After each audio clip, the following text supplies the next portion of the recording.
Hi, Dickinson alumni, family, and friends. Welcome to the Harlem Renaissance in the College Archives webinar. My name is Claire Seiler. I teach English here at Dickinson, and I'm the current chair of American Studies. It's my tremendous pleasure to take you on a virtual tour of some of the college's new and growing collection of print materials pertaining to the Harlem Renaissance today. I thought what I would do is just start with a little bit of backstory of and context for the Dickinson Harlem Renaissance Archive, and then we'll move on to some of the materials themselves. And of course, all the way through, I welcome your questions about how we teach with and research using these materials. Anything that comes up, I'm happy to try to answer. So a little bit of backstory. About 5 years ago, I designed a new upper-level literature seminar for the English department called Celtic Revival / Harlem Renaissance. We spend a lot of time in the class talking about what's at stake in that slash. As the title suggests, though, the course centers these two principal movements of the modernist period and explores how each movement tied formal and aesthetic innovation to new questions of race, citizenship, national autonomy, and cultural identity and history. If you're already asking, kind of going, hold on, wait, the Harlem Renaissance and the Celtic Revival, or the new Negro movement and the Irish Literary Revival, to cite alternate names for these movements, or more broadly, African American modernism and Irish modernism, what on earth do those two things have to do with each other? Let me just say that the course I'm teaching now embraces that question. These two movements are not typically studied together, nor does the broader academic field of modernist studies typically focus on either of these two movements. They're usually sort of on the periphery of how we talk about modernism. But separately from that kind of disciplinary blind spot, as I regard it, why these two movements? Why the Celtic Revival and the Harlem Renaissance together? These two turn of the 20th century, early 20th century movements toward cultural and political autonomy. Well, as I did my graduate training and as I've been continuing research and teaching on Irish and African American literature, I have noticed this really unmined, understudied pattern of what I call reciprocal gesture and analogy between Irish modernist and African American modernist writers. And I initially thought like, oh, maybe that'll be a book chapter, and I'm increasingly thinking that that's just going to be my next book, is really unpacking what is at stake in these shared cultural geographies of Irish and African American writers. Okay, so back to 5 years ago. I'm preparing to teach this course, Celtic Revival, Harlem Renaissance, for the first time in the spring of 2016. And the semester before, I wrote to our college archivist, Jim Garenser, and special collections librarian, Melinda Triller-Doran, and just asked, does the library have any holdings relevant to this course, to this new course on the Celtic Revival and the Harlem Renaissance? And the email I got back is the stuff of faculty dreams. When I tell my colleagues at other institutions about this, they practically swoon with jealousy. The email I get back when I write to say, do we have any materials relating to the Harlem Renaissance or the Celtic Revival in the archives is this. Funny you should ask, Claire, but several years ago, an alum gave us a bequest, a fund, specifically to purchase Harlem Renaissance literary materials in their archival editions. Just imagine. So they say to me, would you like to come in and talk us through your wish list for teaching archival materials in the Harlem Renaissance? To which the answer is emphatically, yes, I do. And flash forward by early the next semester when I'm first teaching this course, we have this extraordinary collection, unusual for a small liberal arts college focused on undergraduate teaching. This extraordinary collection of Harlem Renaissance literary materials that includes magazines, pamphlets, academic journals, music albums, anthologies, theater programs, nightclub maps, novels, memoirs and autobiographies, and books of poems in various configurations. And we'll be seeing a lot of this material in a moment. I do want to say my course is not the only course on the Harlem Renaissance at the college, reflective of the movement itself, which flowered primarily in the 1920s and 30s across literature, art, music, theater, dance, and academic discipline. Dickinson has faculty across several departments who teach Harlem Renaissance work and use this collection. So it's not just me, but my own teaching of the Harlem Renaissance, given my training and my research expertise, is anchored in literature broadly conceived. And by literature broadly conceived, I mean that my work with the Harlem Renaissance with students not only studies literature in many genres, so fiction, poetry, etc., but also thinks about, for a few examples, the power structure and mechanisms of the segregated American publishing industry of the 1920s and 30s, the burgeoning circulation of African American magazines and newspapers during the first decades of the Great Migration, and the institutional structures and interpersonal relationships that helped to inspire and sustain the Harlem Renaissance in and well beyond Harlem. The best way I can think of to illustrate how fruitful this archival approach to teaching is, really, or this archival approach to learning, I should say, is to ask you to think back to your college days. And some of you might remember lugging around those heavy Norton anthologies of British literature, you know, where you go, as they say, from Beowulf to Virginia Woolf or something. Those heavy, heavy books. Or here's a more niche example. This is one of the readers for the class I'm teaching right now. This is the portable Harlem Renaissance Reader. It's an anthology of Harlem Renaissance writings edited by the major scholar David Levering Lewis. And it's a fantastic resource. But like any anthology, from those huge Nortons to this more subject matter specific anthology, what happens in an anthology is that everything in it is standardized, curated, introduced by an authoritative editor who sort of tells you how to think about the work. And everything you see in it, it all looks the same, right? Same font, same layout, etc. And so it presents this image of literary movements as having always already been sort of finished and fixed, as opposed to emergent, diverse, eclectic, various.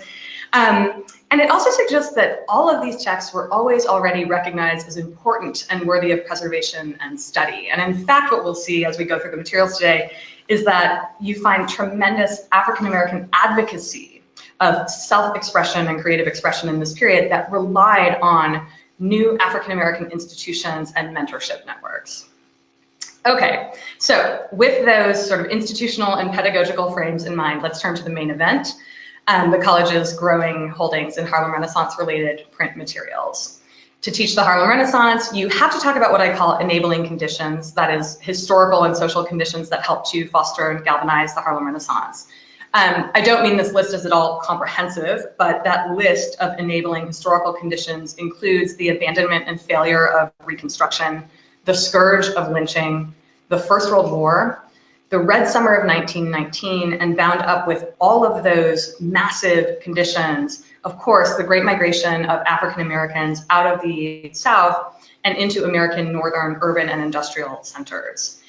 But along with such historical conditions and context, you probably remember from your education at Dickinson that we try to help students think about enabling ideas as well, and to understand that history is made up of ideas and expression in action, and especially ideas about race. And so where my Harlem Renaissance course starts is with some of the enabling ideas for the movement, and many of those are bound up in this. This is a first edition of W.E.B. Du Bois' path-breaking book, The Souls of Black Folk. This is a collection of essays that I would argue helps to invent not only modern American thought, but modernity as we understand it. Souls of Black Folk was first published in 1903 in Chicago, a city with a new enormous population of African American readers. Significantly, Du Bois did not publish Souls of Black Folk at one of the primary sites of American publishing at this point in New England. That's Boston and New York, deeply segregated publishing houses all over there.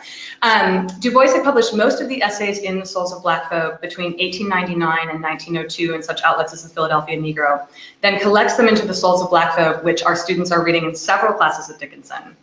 Key enabling ideas that this book advances include the systematic critique of post-US Civil War racial history up to the turn of the 20th century, the incredibly influential idea of double consciousness as a condition of African American subjectivity, and the vision of what Du Bois calls the American Negro as the ultimate exponent of and the ultimate test of American democratic ideals, aspirations, and governance. So we start there with enabling ideas for the Harlem Renaissance, and we have this first edition, invaluable first edition of Souls of Black Folk to do that in our courses now. So next I thought what we'd do is look at some periodicals. Dickinson Special Collections has acquired about 30 original editions of The Crisis, the journal of the NAACP founded in 1910, of which Du Bois was for many years the editor, and of Opportunity, the journal of the National Urban League. Here is an edition of The Crisis. If you can see, It's very thin paper held together with just 2 staples on the side. So we have long talks with students about how to handle and work with these materials, handle these materials and work with them carefully. But what you can see is that students get a sense of the ephemerality of these magazines and of how cheaply they needed to be produced. In fact, the color you've seen on this Easter number, a very early edition, is unusual for early covers of the crisis, as they were trying to maximize voluminous distribution over kind of glossy quality that we've come to associate with magazines. The fact that we have over 30 editions of the crisis, and then here's Opportunity, a journal of Negro life, the fact that we have over 30 of these is, again, unusual for an undergraduate institution, and it affords our students a sense of the texture of a movement as it takes its material shape. The crisis and opportunity, I should add, were among the vital organs of African-American artistic expression, political activism and advocacy, and self-conceptualization during the Harlem Renaissance. One pedagogical use I make of these magazines is to assign each student for their second essay in my course to write a letter to the editor of a single edition of The Crisis or Opportunity, which means that they have to engage not only with the explicit editorial content of an issue, but also with things like its advertisements and the kinds of social messages journals are sending by way of their non-editorial content. It teaches students a whole different way of reading ephemeral materials in their own time as well. One other periodical I'll show you is this, and this is sort of a bridge to some of our other materials. This is a special edition of the magazine, social science-oriented magazine Survey Graphic. It was one of the early journals of ethnographic and survey research in the United States, clearly a much literally larger and in every sense more expensive production than the early editions of Crisis and Opportunity. But this special issue of Survey Graphic, called Harlem, Mecca of the New Negro, was edited by Alain Locke, who's commonly known now as one of the deans of the Harlem Renaissance. And in this special edition of Survey Graphic, published in 1925, Locke theorizes, announces, introduces what he calls the new Negro. The new Negro who is asserting himself in new and self-reflective ways in modern urban United States centers. So Survey Graphic collects a number of, as you can see, this is a drawing of a singer, collects a number of artists and thinkers and intellectuals and movers, what we now call influencers, and that sort of degraded term, collects a number of folks to comment on like what is happening in Harlem, and to begin to think of Harlem not only as a kind of literal geographic Manhattan-bound Mecca for this new Negro group that is theorizing itself in such spaces as Survey Graphic, but also a Harlem of the mind, Harlem itself as one of those enabling ideas for the Renaissance that comes to bear its name. Alain Locke, the same year, ends up publishing this, which is a much bigger, as you can see, anthology of writings by and of the quote-unquote new Negro. So this is a landmark anthology that helps to create the most centered account of the Harlem Renaissance. Young writers, by the way, rebel against much of what's in here, and we have much of their work as well in our collection. But what I want to tell you about this book, this is a first edition of the second printing of the New Negro anthology, published in 1927. And it is in terrible shape.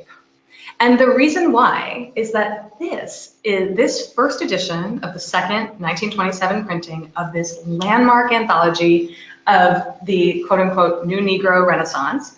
It is inscribed for my good friends, the Hawkins, Alain Locke, 1930. There's his signature there. This was just in the stacks, which is to say just on the shelves in the library. I just happened to do a search for it in the catalog, and I said, that cannot be possible. And so what you find, I use this as a cautionary tale for students, because what you find is that over the years, many library readers and borrowers of this book have actually written notes to themselves in it. And so this becomes a way of us talking about when and how do we recognize the significance of a work of literature or the significance of this kind of intellectual and artistic project, the huge anthology. Okay, our collection includes poetry in several forms, ranging from the pamphlet or chapbook through some of the first modern anthologies of African-American poetry to be edited by African-Americans. So this is a first edition of the Book of American Negro Poetry, edited and published in 1922 by James Weldon Johnson, of whom I'm sure many of you have heard. 1922 in the history of modernism and sort of mainstream modernist studies is best remembered now and often kind of conceived of as a miracle year, because 1922 witnessed the publication of both James Joyce's novel Ulysses and T.S. Eliot's poem The Wasteland. But what having this kind of book printed in the United States in 1922 helps us to see and helps us to share with our students is just how central, not peripheral, African-American new literary production and also collection and presentation of African-American literary history, in fact, was to the much broader global modernist movement. We also have several monographs, that is to say single author books of poems. I particularly value two things about teaching from these Harlem Renaissance monographs of poems and using them in class. The first is just that it's rare that our students have read a whole volume of poems. That is not a slam on our students. As with their music culture and technology, which is much more oriented towards singles and streaming as opposed to, say, albums and collecting, remember that? Their secondary education in poetry, such it is in the United States especially, relies on anthologies, selections, and websites. So sort of everything, again, looks the same, is pretty standardized. And poems that matter have been chosen for students, as opposed to students having to inform their own taste about what poems in a collection really stand out, which are lasting. The other thing I value about teaching from these first editions of monograph volumes of poems, single author volumes of poems, by Black and Caribbean writers in the United States in the 1920s and 30s is much more vexed. And that is that almost all of these volumes of poems, all the ones we have in our collection at Dickinson, are typical of the period in that they feature prefaces by white patrons and artists. This practice of introducing new African-American writers by way of a white person's testimony as to their quality as a writer taps into a much longer history of the so-called authenticating preface, wherein, for example, in the genre of ex-slave narratives, white abolitionists would vouch for the fact that the formerly enslaved person had written his own autobiography. The most famous examples are William Lloyd Garrison's and Wendell Phillips' authenticating prefaces to Frederick Douglass's first autobiography, whose first title is Narrative of the Life of an American Slave, Frederick Douglass, written by himself. Okay, so this is a first edition of Langston Hughes's debut book of poems, The Weary Blues, published in 1926. We also have an inscribed copy of his next book, which came out the next year. This edition is prefaced by a long introduction by Carl van Vechten called Introducing Langston Hughes to the Reader. And the reader who needs to be introduced to Langston Hughes is implicitly white. As we learn on the acknowledgements page of this volume, Hughes thanks publications like Crisis and Opportunity for having published his work already. He also mentions the very issue of Survey Graphic that I shared with you before. Hughes is not coming out of nowhere with this book, and yet he somehow requires this introduction by Carl van Vechten, again, this deeply complicated white patron of his. What this allows in my class is that we compare how van Vechten introduces Langston Hughes to the reader to how the editor of this new beautiful reprint of the first edition of The Weary Blues introduces Langston Hughes to the contemporary reader.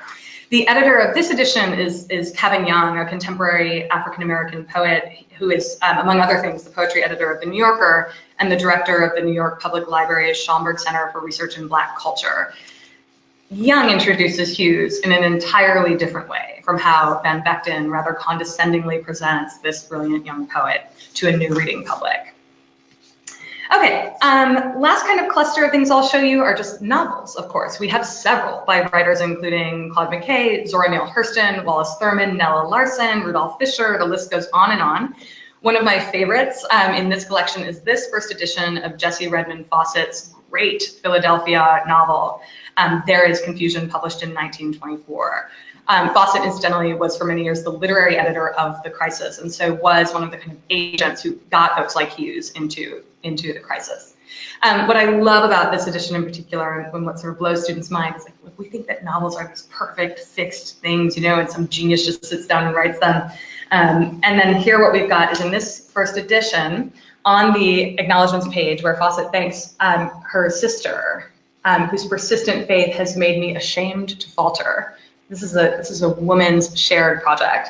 We have this note that because we had to rush this book out because of the tremendous interest in it, we have we made all these mistakes in the copy. And so what you get is this little pasted in note from the publishers, Boney and Librite, that says, sorry, here are all the mistakes in the book that you are about to read. It is incredibly unusual for this kind of publisher's correction on this kind of cheap half leaf of paper to still be in the first edition of the book. Again, it helps students understand this really ephemeral texture of much of a movement that often looks really sort of fixed and syllabusized by the time they get to college. I'll just show you briefly. This is a first edition of one of my all-time favorite books, Jean Toomer's Cane.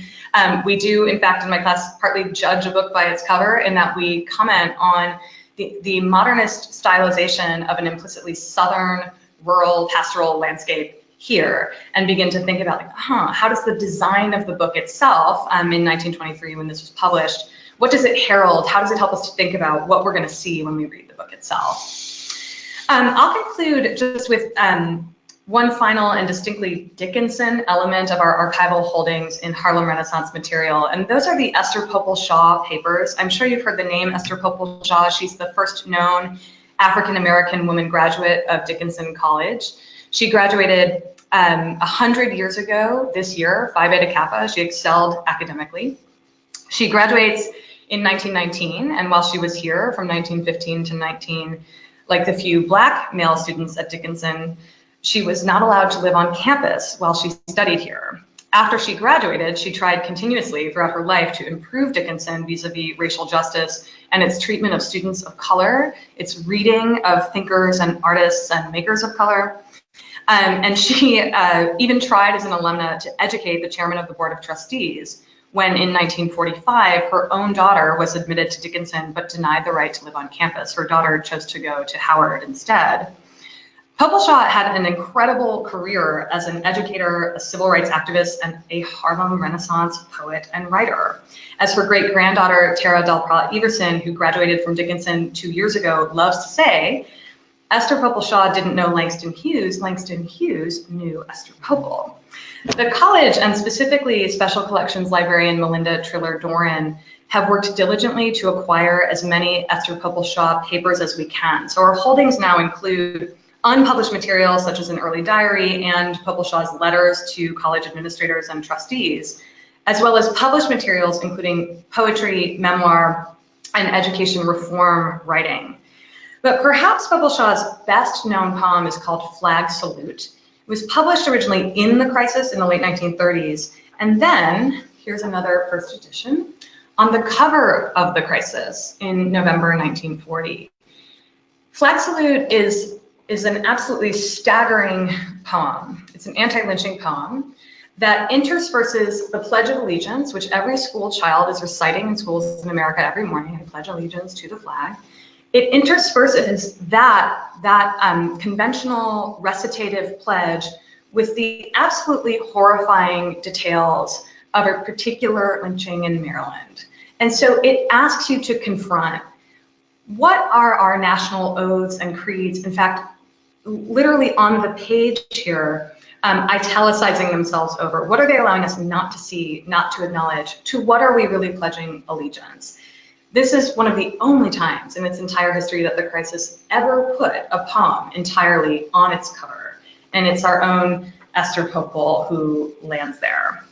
I will leave it there. I'm happy to take questions about the Harlem Renaissance materials we have, what we're trying to acquire, how I and other colleagues are using them in our classes and our research. Anything that you might like to ask? I think we have one question. Okay, great. Oh, I don't see it. Give us 1 sec.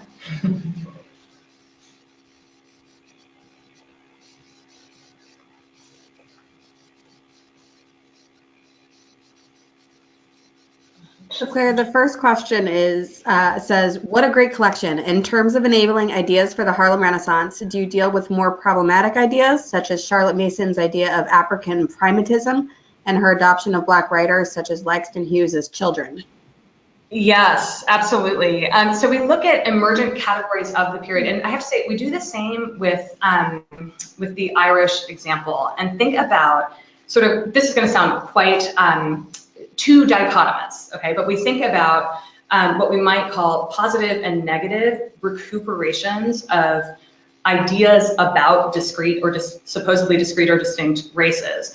And so think about how, for example, a politics of respectability underwrites the reevaluation of certain qualities of some African-American writers, and particularly African-American male writers, and a kind of continued denigration of other qualities or characteristics attributed to those writers on the basis of race.